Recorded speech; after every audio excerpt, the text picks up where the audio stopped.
The night was too quiet, almost suffocating. I remember standing there, my hand pressed against the wooden railing, my heart hammering against my chest as though it knew something I didn't. The air smelled of wet earth after the rain, but inside that house, something else lingered. An atmosphere so heavy it made the silence feel alive, watching me, pulling me deeper into a story I hadn't agreed to be part of. Their eyes, all of them staring at me at once, unblinking, as though they had been waiting for me all along. I felt trapped, not by walls, but by their presence, their hunger for something unsaid, something that would change everything. Before we continue, if you're watching us for the very first time, Secret Woman Stories welcomes you with a warm hug. We want you right here with us every single time, so please hit that subscribe button, like this video, comment your thoughts, and don't forget to tell us the city you're watching from. We love knowing how far our stories travel. Share this with someone who loves suspense, because trust me, what you're about to hear is nothing like you expect. Now, let's dive deeper. I shouldn't have stayed that night.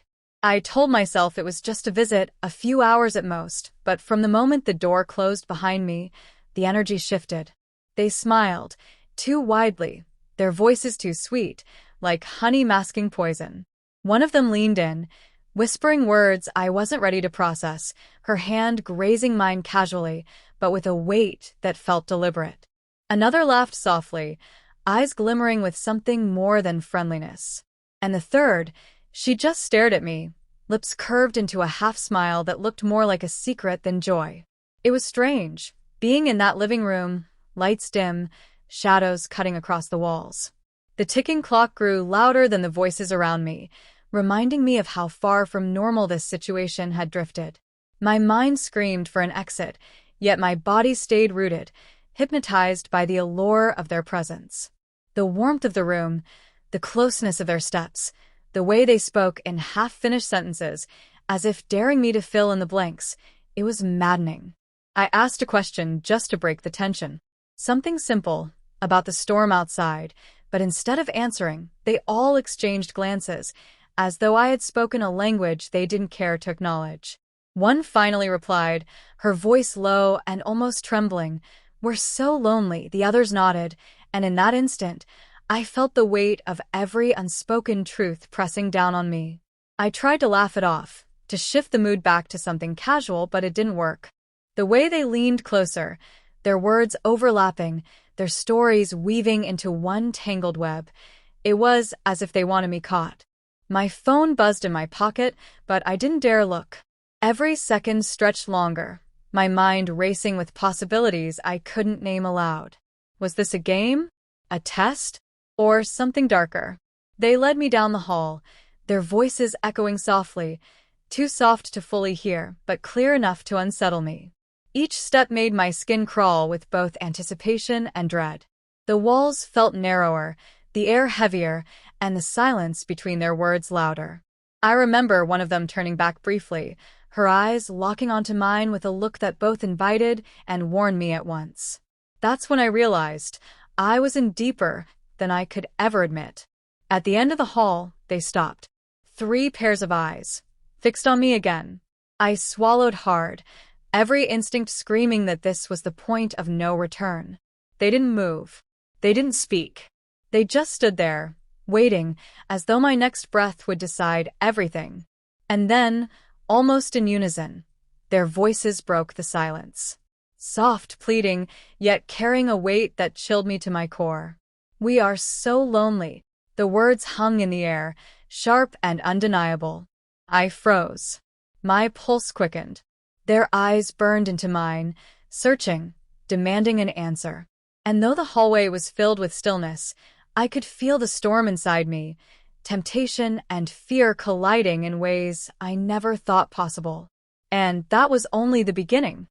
The words struck me harder than thunder. "We are so lonely," and I stood there, suspended between reason and danger. Their eyes burned into me with an intensity that felt impossible to resist. For a moment, the hallway seemed to close in on me, the air thick with something unspoken. I should have walked away. I should have left that house before it swallowed me whole. But I didn't. I stayed. They moved together, as though rehearsed, leading me into the room at the end of the hall. The door creaked shut behind me, and suddenly the world outside no longer existed. The storm, the ticking clock, the buzzing phone in my pocket gone. Only their voices remained, soft and haunting. One leaned close enough for me to feel her breath against my ear. "We don't want to be alone anymore," she whispered. Another placed her hand over mine, her grip firm, steady, almost possessive. The third just smiled, that same mysterious smile, as if she knew exactly how this night would end. But what unsettled me most was not what they said, but what they didn't say. There were pauses in their voices, glances exchanged between them, secrets buried in every movement. My chest tightened as though I was stepping into a trap I couldn't see, but could feel tightening around me. I tried to speak. "I don't think." But before I could finish, one of them cut me off, her voice trembling with desperation. "Please don't leave us." And then it spilled out their confessions. Broken stories that overlapped, each one dripping with betrayal and emptiness.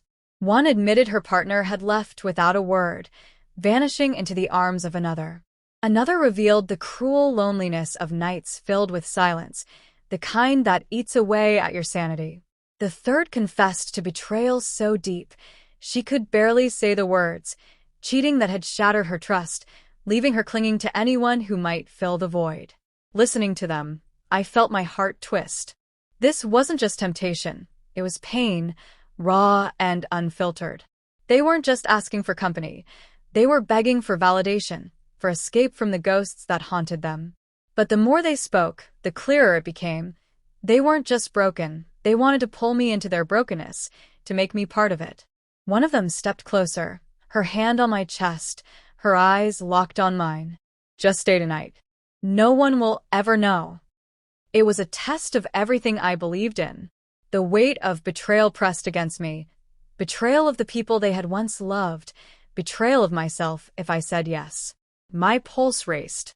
The room felt hotter, smaller. Temptation clawed at me, whispering promises of release, of escape, of something I'd never forget. But with temptation came betrayal. And betrayal, I knew, never ended quietly. I pulled back, shaking my head, but my voice cracked under the weight of the moment. "This isn't right.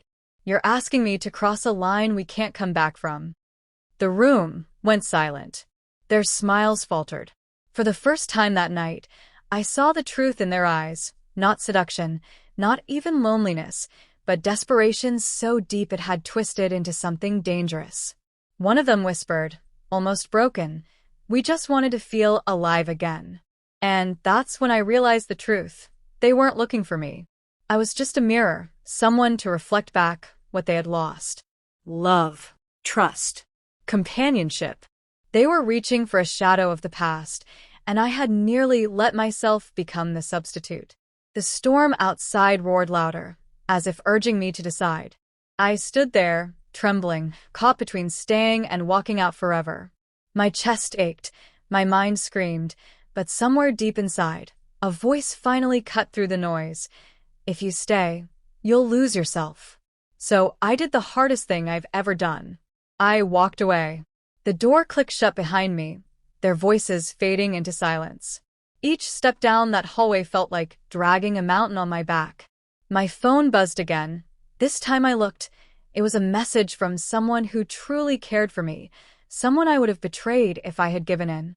The weight lifted, replaced by guilt but also relief. As I stepped into the storm, the rain hit my face like a baptism, washing away the temptation, the tension, the whispers.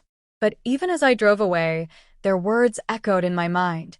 "We are so lonely," and I knew the scars of that night would stay with me forever. Because loneliness is dangerous. It can twist love into desperation, and desperation into betrayal. And the lesson I carried with me was clear. When you're tempted to betray your values for a moment of escape, remember, loneliness may pass, but betrayal lasts forever. Moral of the story. Temptation often comes disguised as comfort, but it carries a price. No matter how broken, how lonely, or how desperate the situation feels, betraying yourself or others will never heal the pain. It will only deepen it. Sometimes the bravest thing you can do is walk away, even when your whole body wants to stay.